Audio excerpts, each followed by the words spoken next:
once like Luke built that first model, and it didn't sound good, but we were excited, and we decided to continue to kind of work on it. And then we showed it to a friend in the music industry, and we were like, look at the little, look at this funny thing we made. Yeah. And by the time we showed it to them, it was better. And then this guy was like, you people don't even realize what you've built. Like, you're sitting here talking about how you want to karaoke to old hip hop songs. And actually, I can tell you 3 different areas in our record label where we need this. Welcome to the At Scale podcast, where we discuss stories of the latest technical innovation with the industry's top leaders.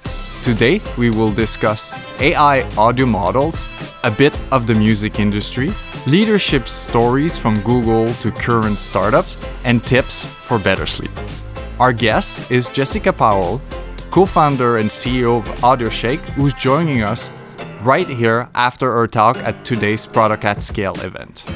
After graduating from Stanford, Jessica started her career at an NGO based in Paris helping creative artists, and went on to work for the CEO of Google as VP of Communication, and eventually co-founded AudioShake, where she and her team are using AI to disrupt all things audio. So, talking about models, so we're in the middle of Product at Scale. You just finished your talk right now, and you spoke about your company, AudioShake. Can you tell me what was the inspiration for like creating the company? Like, how did the idea come up and so on? Ever since I was a little girl, Francois, I wanted to separate audio. No, that's not true at all. I mean, audio has always been a huge part of my life. For me, it's probably the most visceral and important sense or like medium to work with as well. But the way it started was completely opposite from, I feel like, the way it should start, or like the stories people tell in the Valley around, that they pull out this napkin and they come up with all these huge ideas that are totally transformative of, like what's the equivalent of the toothbrush that you'll use many times a day or whatever. None of that. My co-founder Luke and I were in Tokyo, and I had to do like karaoke for things like work, and I loved it. But both of us were like, karaoke, when you've done it a lot of times, and you've done that Oasis cover like for the 50th time, you're like, wouldn't it be great if you could actually pick the songs that you wanted to sing and not just the ones that are in the book? And I had wanted to karaoke to old, like, I think we'd wanted to do like old hip hop and old punk and things that were never going to be in a karaoke book. And we were like, it'd be amazing if you could just rip the vocals off of a track and then karaoke to it. And that was like one of 1,000 potentially very bad ideas that we had. So it wasn't like the heavens opened up and all of a sudden we were like, we should start a startup. Like, no. And then came back to the Valley, was working at Google, left Google around 2018, I think. And then one of the things that I really wanted to do after leaving was get back into the arts. I had always done a lot of music and writing and all kinds of different things always on the side. And I felt like in my final years, that stuff had just sort of fallen to the wayside. Also, I'd had kids. That was actually probably the biggest driver of me no longer having any free time. But so it started really like coming back into audio. And as I was doing that, we had this conversation one day, and Luke, who was working, was leading data science at Plaid, the fintech company, he was saying, I actually feel like deep learning has gotten to the point where that idea that we had, 5 years ago, 10 years ago, well, that we could do that now, and it actually might sound all right. And so we got pretty excited and built a first model to do that. And it actually didn't sound very good, but it was so exciting, right? To hear, we were just pulling off the voice of something. And again, there were all kinds of problems with that model and the output, but you saw the hint of what could happen. Yeah. And that was really exciting. And that was when we were like, actually, we should, because if you could split the voice, well, why couldn't you do all the instruments? If you could do all the instruments, why couldn't you do broader sound? If you could do broader sound, could you potentially change how people interact with and consume sound at scale? If you could make audio as easy to work with in a programming environment as other kinds of assets, what might get built with that? And that was pretty exciting. How did you train that first model? Did you add enough like audio sample to kind of split the voice from like the rest, or like what was the like the data that you used at the beginning? That's a really good question, and I would have to ask Luke on that, because he was like, we had like 3 or 4 different ideas, and I was playing around with kind of low latency sound stuff, and he was playing around with the separation idea, and so I'm not quite sure actually. Whatever it was, the data wasn't good. The model architecture wasn't good. Well, you need a good variety of like different sound, different voice, so that the deep learning can actually figure out this is a voice versus this. Yeah, I mean, what I'm probably the answer is just that there are some open source libraries that you can like different resources that you have for training models across different things. He probably just was using that, because at that point we wouldn't have had any know-how on our side around like acquiring, licensing data, any of that kind of stuff. So we would have just taken something off the shelf, I would think. Like the voice isolation that you spoke in your presentation and when you showed the demo was like a little bit like eye-opening for me. Because like personally, like as a kid, I had a lot of water behind the eardrum. Oh, uh-huh. And then I ended up getting like ear tubes like at least 10 times, which means that today I have issues like in big room, like figuring out like a voice or when somebody's talking to me. And maybe like a year ago, Sonos came up with like this kind of like voice isolation from the sound bar. So when I'm listening to a movie at home, I'm like, finally, I can hear something during these things. So like I was like, wow. Another, like a similar problem that people face is if you think about, and it's interesting, I think it comes up with older populations, but I actually think it applies to a lot of people. The way that films are getting mixed these days, and or music, but there are different preferences in terms of loudness and what's getting boosted and what's not. Yeah. And if you look at, say, an action movie, the explosions tend to be really loud. Yes. But even just your regular TV show, the effects can really overpower the dialogue. So if my parents, for example, would love to have a dialogue boost, right? And it's imminent, I would say, the ability to have essentially customized audio preferences where you can set how much, what level is really ideal for you. There's also all kinds of interesting things, and that the move towards having, it used to be just that things were getting delivered in stereo, and now they're getting delivered in immersive formats and 5.1, and all of those can have downstream effects in terms of how they reach the consumer. Like, do you have a soundbar? Do you not have a soundbar? But does the system know that you don't have a soundbar? Yeah. And is it still trying to deliver you something when it should have delivered to you stereo? And there's all these kinds of interesting questions that in some level, I think people are trying to solve almost like at a rules level, whereas actually separation might be a more effective way to solve that problem, because you could customize it for everyone. Great. So you have an amazing background. You started your career somehow in music, then move on to Google, then move on to create AudioShakes and so on. What is driving you in terms of handling challenge on a day-to-day basis? Like, you probably had some challenge at Google that are very different from the ones that you have today. So what are some recent challenge in the startup world or with AudioShake and so on? Yeah. I mean, I think I have 2 competing things in that I on the one hand really like routine and predictability. I've had the same breakfast for the past 20 years. And at the same time, can kind of get bored easily with things and get really curious about different areas. And so startup has been excellent on the latter category and probably terrible on the routine and predictability category. Very few days feel the same. And what's pretty, what was interesting at Google, I did a bunch of different things there, but my final years there were running communications for Google.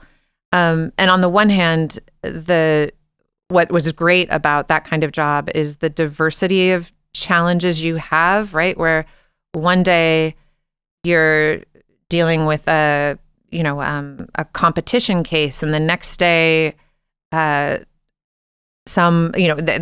some huge something that intersects with, say, terrorist content on, say, YouTube. There's this huge range of problems that are kind of coming at you very, very fast. At the same time, when you've done that for years, even those kinds of things, you develop a lot of pattern matching, and those things start to feel similar as well. I'm sure what I'm saying you would also have, you know, the same kinds of, you know, so things that look new are actually not new. And though they still can be exhausting. And so what's been interesting, I think, about the startup size is so much of it is new, right? And that can range from really tedious tasks that I don't know if they're character building. I don't know if I'm a better person or a better founder for knowing how to, you know, that I now know what 409As are, and that I now know to request a W-9 every time you have an event. Like, there's so many random admin and other kinds of things, as well as all of a sudden you're, you know, having to build up different teams in areas that you never, you know, I'd never run an engineering team before, right? Oh, and thank God I'm like not running our engineering team, just to reassure our engineering team. But initially, right, it was just me and 2 researchers and 1 engineer. And so you're just like every problem is new. Yeah. And how do you characterize the progress that you guys have made, like in audio splitting technology, isolating sound in the last few years, like? Yeah, I think that, I mean, any number of things, right? I think one of the things, I now understand why, say, VCs love to invest in second-time, third-time founders, because you're so inefficient at everything your first time around. So we're much smarter now on a whole bunch of tasks that are not particularly interesting necessarily, but that we now know how to do. I think what is maybe more interesting or relevant is when we first started, we were very, very focused on model quality. Yep. So at AudioShake, what we do is we separate sound into its different components. It's an area of deep learning known as source separation. And what you're doing is you're taking these large audio files, high resolution audio files, you're passing them through large deep learning models, and then you're outputting them usually in high resolution as well. All that is really slow. And when we first started out, that didn't matter so much. What mattered was quality, because our clients were folks in the music space and the film space, and they didn't care whether they were waiting a minute or 2 minutes for an audio file. They were so excited that all of a sudden you could take one of their classic recordings or classic film and split that out so that they could then do all kinds of different editing and mixing things with that. But as time went on and the use cases for our technology expanded in a way that both in ways that we didn't anticipate and ways that we did, right? This idea of being able to work with audio at scale was always at the start, you know, at the back of our heads. And the moment you say at scale, that very quickly, or it seems like a proxy for speed and performance, right? Yep. And that was sort of an impossibility to start. So as time went on, we maintained the same resources and focus on the research side on quality, but we also started to build up our capabilities on the performance side. So that was something in those initial years that we were not particularly good at. And now now we're able to do stuff in low latency and streaming. Sometimes that requires different model architectures. There's a lot of work that you're doing. You know, you build the model, you're building it for accuracy, but then you're doing some optimization just because you want to run inference in the most efficient way possible. But then from there on, then you're also saying, well, do we need to make this model, or do we need to get this kind of separation into some kind of streaming environment or lower latency? So then you're doing specific optimization work there on the model. And then you're even saying, well, what are the deployment, like what are the modes of access for this kind of model or this kind of separation? Is it running on edge devices? Yeah. Well, then that's fun, because now you're looking at, neural engine. You're looking at, how do you make this run on Android? How do you make it run on Apple? What are the different kinds of optimizations you have to do? What kind of chips are these running? Like all that stuff. And you end up in this very long, it's a pretty big pipeline. So I'd say one big difference certainly has been that expansion from quality to then also performance and deployment. The other one I would say is also just on the engineering side, right? Again, we started with one engineer plus me with very rusty coding skills. And you have to, initially we just did everything that we could do that was turnkey on AWS, we did, because we didn't have the ability to build anything, right? And so that obviously has become more sophisticated over time, right?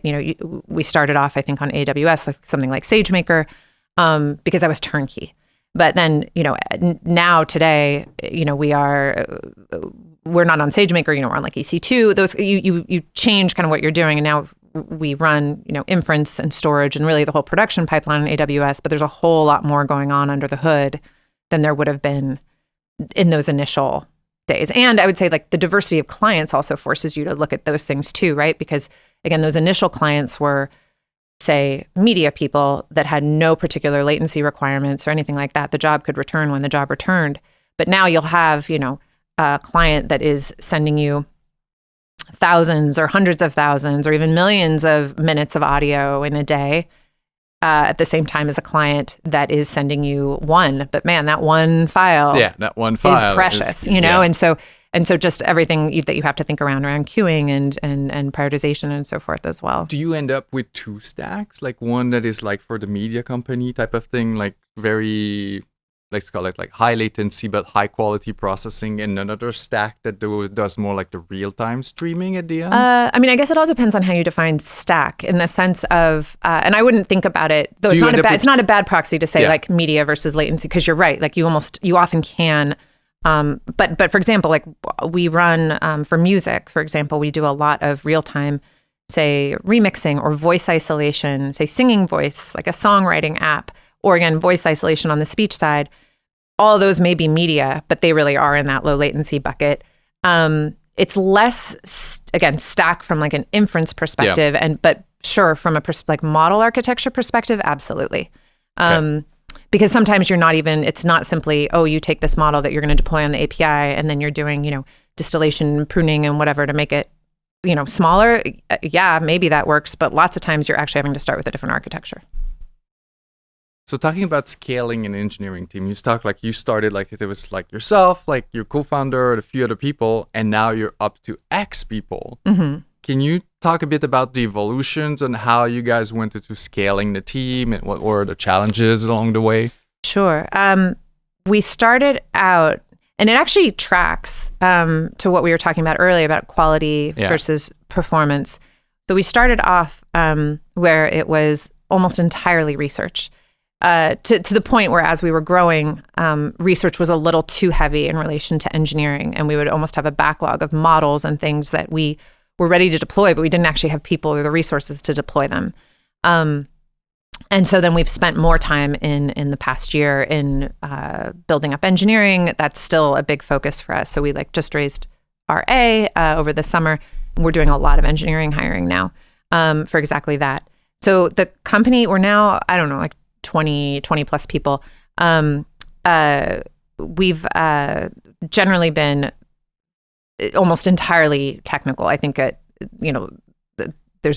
think we're like something like 60+% of the team are like PhDs or something. Probably too many PhDs. We love you all PhDs, but we do not need more PhDs. So it was very, very technical. And then didn't have any resources on like the sales and marketing and so forth size. And so we've in the past year, again, have started to bring that in. And I think that was reflective of, quality was paramount for these early customers. And it was and it was sort of a binary for them. So it wasn't like they could use a model. If the model didn't separate effectively, they can't unlock all this monetization and distribution use cases. So those initial customers did not care. And these were really big media companies. So it's kind of surprising. They did not care that the UX was kind of ugly or any of that. Like for them, it was transformative to be able to drag in an asset, have it split, and then to be able to go and do these large deals off the back of that.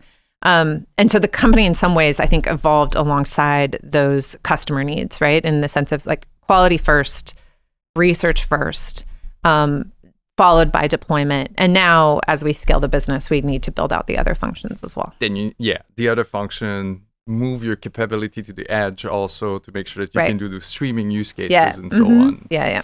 Okay. Can you go back to when you decided, okay, I'm going to leave Google, I'm going to create that. There's maybe a gap in between. What was the spark at that time that made you create the company? What was the instigation? I think it was probably a bunch of things. I had always wanted, I think if you're looking for like sociopathic CEO stories of, like them trying to, I remember when I was a kid, I would go around and I was trying to sell, I loved making things. Like it was actually less the sale as it was the making. Like I would make perfume from my neighbor's like, I don't even think it was fruit. I don't know what it was, but like, I guess like, they'd have random fruits on their trees and I would pluck that fruit and I'd make a perfume and I'd be putting it into these like plastic squeeze bottles and trying to sell it to them, or I'd paint their rocks. And my neighbors always thought it was really funny that I was essentially stealing things from them. And then, but cute, right? Because you're like 6 years old or something. But I loved essentially like crafts and coming up with things. And then I did enjoy, like I think trying to see, do people want this? I don't think anyone actually wanted anything that I was doing, but they were very nice. So I always love doing those kinds of things, and have always loved creative tasks. Like I like to dabble in a lot of things. I'm not particularly good at most things, but I love playing with sound. I love writing. I'm not very good at like visual media. So that is a little, though I love now that there's like generative tools that I can play with, because that opens things up for me. But I think there was that part when I went into tech, and I'd say no fault of tech. It could have been, I could have gone into finance or I could have gone into teaching, and I think I would have had the same problem, but that kind of just took over my life and I stopped doing a lot of the creative work that I really liked. And so when I left Google, that was the thing I knew. I kind of felt like I'd lost control of my identity in some ways, that my work just consumed me. And I really wanted to kind of find myself again, like all the cliches that you would hear about when people leave like their job and trying to find themselves. That's what I was sort of going through. And audio was like a natural thing to come back to, right? I already played some instruments. And so I started playing again and started writing again. And Luke, who had never really left kind of audio, was already continued, like he plays a ton of instruments too. So we were always talking about music and audio and things that we thought would be interesting. We were really interested in, could you enable, this was all kind of I actually don't know when Zoom started, but in my head, like pre-Zoom or pre-pandemic era, right? I'm sure Zoom was around for a lot longer than that. But, it was really interesting to us, like this idea of, could you allow really low latency collaboration, like real-time collaboration where you're sliding people in and out and people are playing. We were just really interested in that. At the same time, pretty quickly, we're like, it's someone who works on video, someone who works on low latency video is probably going to solve this first. So we had like a couple of different things that we were not necessarily thinking about a business, but that we were just really excited about that had applications in the creative work that we were doing. But once like Luke built that first model that didn't sound good, I think, and it was first he built that model and it didn't sound good, but we were excited and we decided to continue to kind of work on it. And then we showed it to a friend in the music industry and we were like, look at the little, look at this funny thing we made. Yeah. And by the time we showed it to them, it was better. And then this guy was like, you people don't even realize what you've built. Like, you're sitting here talking about how you want to karaoke to old hip hop songs. And actually, I can tell you 3 different areas in our record label where we need this. And I think that was interesting to us because, again, we hadn't really thought about it formally. And that was really on the topic of separation. It was all around separation. And that we were like, oh, well, maybe this is something we could actually play with. Maybe we should, I think, again, it was not this moment where all of a sudden you're like, we should make a company, right? But we saw that the things that we were building were getting better. And we saw also, we started to think about, again, that there were these immediate applications in media, but we were really interested in this idea of, again, at scale usage of separation. We had friends also that were building in generative. Again, it was very early stages, and I don't think anyone thought it was going to move as fast as it did. But it also, when you would talk to folks working on generative media, these were primarily like video and image models, but it seemed obvious that there would be audio models as well. And it also seemed really clear that if you have this black box of sorts that's predicting and creating these things, that if you wanted to get more granular, at some point in time, separation was going to come into that as a pre-processing, a post-processing step. And that seemed really interesting to us as well. Yeah. We both have kids. And I can tell you, like, the separation, like the same reaction that your contact in the music industry. Just last weekend, I was like, one of my kids is into YouTube. Like, he has his own channel and we're doing videos and stuff like this. But the amount of time he makes me re-record a section because, like, there's too much sound in the background. He wants me to remove this. And then right now we don't have like something like AudioShake. And then like we go in the equalizer and start to removing like that noise of the car. Like, yeah, it is a killer app. We've been doing that. So my son is like very, I don't know if it's like yours, very into Brawl Stars. Okay, Brawl Stars. Yeah. And has created his own YouTube Brawl Stars channel. I am doing him a disservice by not remembering what it's called and cannot tell you all to go subscribe to it, which would make his career. But the same thing, right? But he will use AudioShake to do it. But it's, I mean, right, there's so many applications beyond supporting our children's extraordinary YouTube careers. Like we're doing this podcast right now, right? And we're both mic'd up and it's going to be tracked out. But the number of times in the past 30 seconds that one of us has said, while the other one is talking, right, that could easily bleed into the other mic. These are tiny things, right? Like little editing tasks. But I was talking to a director the other day who was talking about how when they film, they will script the actors to take turns because no one wants to deal with isolating right, like handling that in post where people are talking over each other. And so there's essentially been this artificial artistic constraint imposed of have people take turns as they are in a marital fight or something like that on film in order to make it easier in the editing suite. And that kind of thing, should go away. In addition to, other kinds of things that have far more to do with training and AI and all those kinds of things too. Great. All right. Now, if I take a spin a little bit outside of the technical work, like you're growing a company. And can you elaborate a little bit more on what sort of leadership skills? Like you also highlighted a little bit like, hey, I have to grow the other function outside of engineering. What sort of leadership skills do you feel like, hey, I've grown a lot. Like I had to learn a lot in the last 4 years in order to make that company work? I think I'm better at asking for help now than I was before. I think I think actually a lot of people probably have this problem, but I think a lot of it, like for a lot of my career, I always thought that asking for help was, I mean, I wouldn't have thought this consciously, but I think in the back of my brain that somehow asking for help was like this sign of weakness or something like that. And you just had to always be ultra competent and know the answer to everything. And I think what a startup forces you to do is like, you don't know how to do a good chunk of what you're doing, right? Yeah. At any given point in time, I think if you're probably doing the right thing, and then you go through this unknown period, and then that thing, or you have some understanding of that thing, but then there's this new thing that you haven't encountered before. Yeah. So I still fight with that sometimes, and that I don't want to bother people, and I don't want to,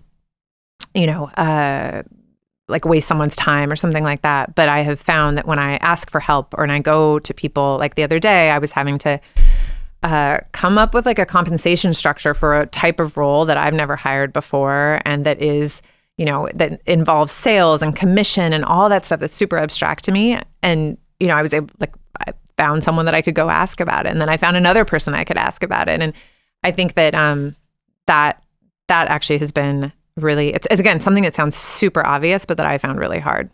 Do you have tricks also on top of like asking for help? Like, as being in charge of a startup, like how do you keep your global awareness about what everything is happening? Do you have like special techniques, note taking, or? If you looked at I take a lot of notes like on calls, and I have a piece of paper that's like where the writing is running in 15 different directions, and it looks like the scribblings of a mad woman and stuff. I probably should use note takers and things like that, but I struggle with I think they're really invasive. I hate the note takers that are invisible. I hate anything that kind of contributes to just the sort of general panopticon and surveillance state that we seem to be moving into. And so I have like sort of, I have quite like the transcription part of just every single thing being captured. There's something about it that I'm sure I should probably submit to it, but that I still kind of resist. But also because I generally feel like unless you're in a really detailed, dense conversation with figures and so forth, that what you like, I find it much more effective to capture notes by hand as I go along, because that stays in my head, and then take an extra 2 minutes to type up that note or make a note to myself. I think in that way, it's not so different from, say, how you might have studied in college, right? There's something about it's so wonderful to be able to outsource some parts of your brain to technology, but I actually think that sometimes that comes at the sacrifice of comprehension and synthesis and stuff. So I am super inefficient on the note-taking side and have no good tips for people. But I think the biggest thing, and the thing I think I and most people struggle with in our jobs, and I would have said this was true when I was at Google, and I struggle with it now, but I'm better at it at a startup, is there's this deluge of tasks and information, and whether it's happening on Slack or in your email or whatever it might be, that information is rarely prioritized the way you need it to prioritize, and no one, at least AI yet, is so good at being your assistant to prioritize it for you. And it's very easy to get sort of sideswiped or pulled into a lower priority task that maybe for a short period of time seems higher priority. And the things that tend to be sacrificed are things like more strategic work or more thoughtful work. I think what has been really useful, and when I was at at Google, sometimes that prioritization would also intersect with who is sending you that message, right? You know, if your boss is sending you that message, it is suddenly high priority, and actually maybe it shouldn't be, but right, in the grand scheme of things. So what's been useful about running my own startup is I no longer have a boss so I got that piece out of it, but you still absolutely have and particularly as a startup, there's 15 different ways you could go at any point in time, right?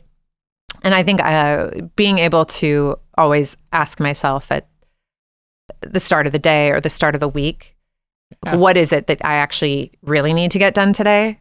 And it might mean that I fall behind on email, but if I've been really clear at the start that I need to spend a half an hour of the day or an hour thinking about XYZ or doing this one thing, I'm much more likely to get it done than if I let my inbox or Slack decide that prioritization for me. Yeah, totally agree. Like I end up like finding very similar things. Like the transcription generates like so much information at the end of the meeting that like it becomes useless. Yeah. And it's like you're like summarizing in like 3 bullet points that will type somewhere else. That's the thing that sticks with me. Yeah. The rest, like it's a lot of data, and I'm like we're just not able to handle that much out of it. I do actually have one other little more recent hack that I found to be very useful. Is I was like, and again, any job, but I think startups can be real roller coasters. And I was going through this period that I was finding like very stressful. And a friend of mine was saying, it was like, who I think she's like a psychologist, and she works specifically on insomnia and stress and patience. And she gave me this tip, which was before you go to bed, write down like the 2 or 3 things that are stressing you out. And sure, that'll maybe get it out of your brain in the sense that that's not going to be the thing that you're then thinking about at 2 a.m. That part I kind of had already heard from, I don't know, ambient consumption of wellness stuff.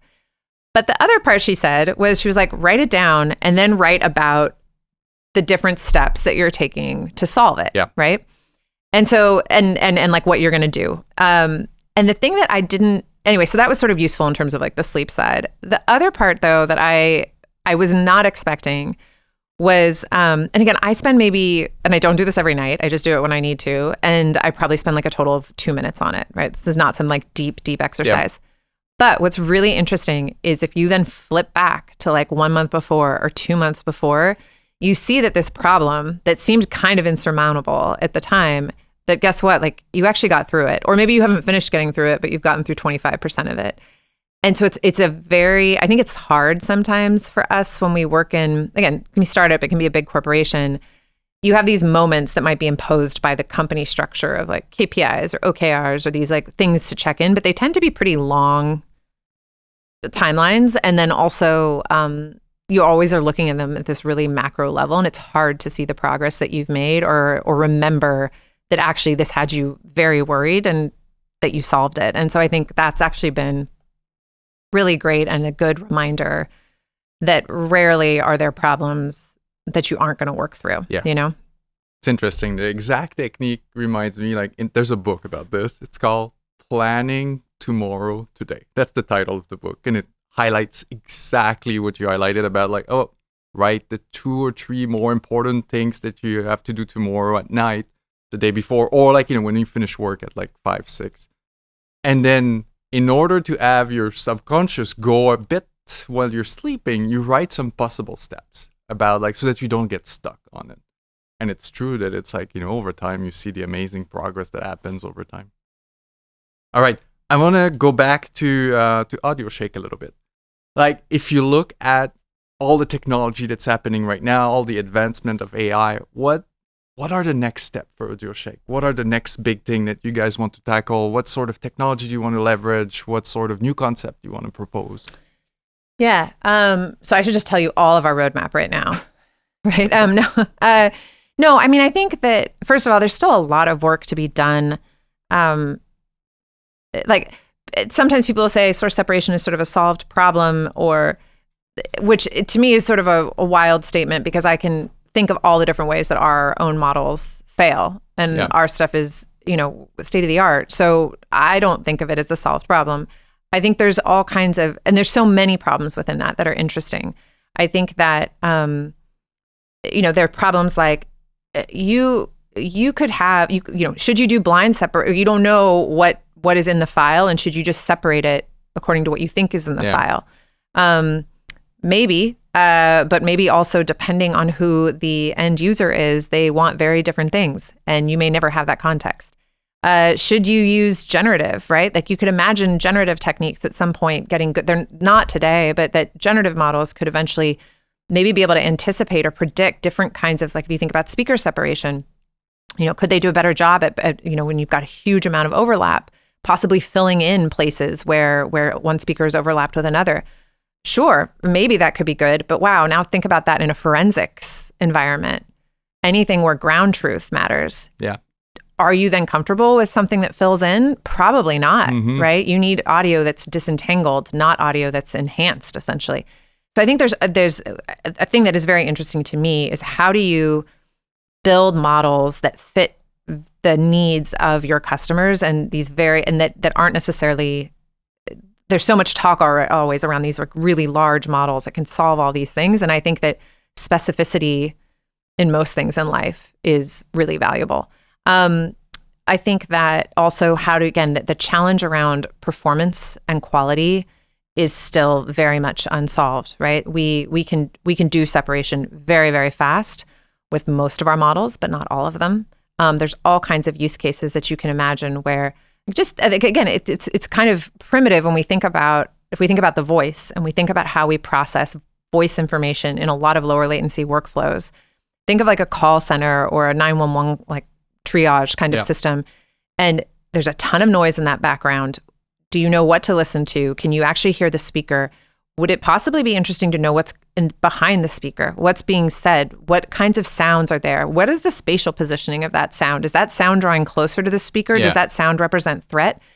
I think all you have to do like is think about what are the things that we as humans can do and that we take for granted the moment that we walk outside, and all the sense that we can make of the world around us. And you still see so much opportunity that has to do with detection and isolation of audio. A good example is on my way here, I passed a whole bunch of, I was in San Francisco, so I passed a whole bunch of self-driving cars. Yep. And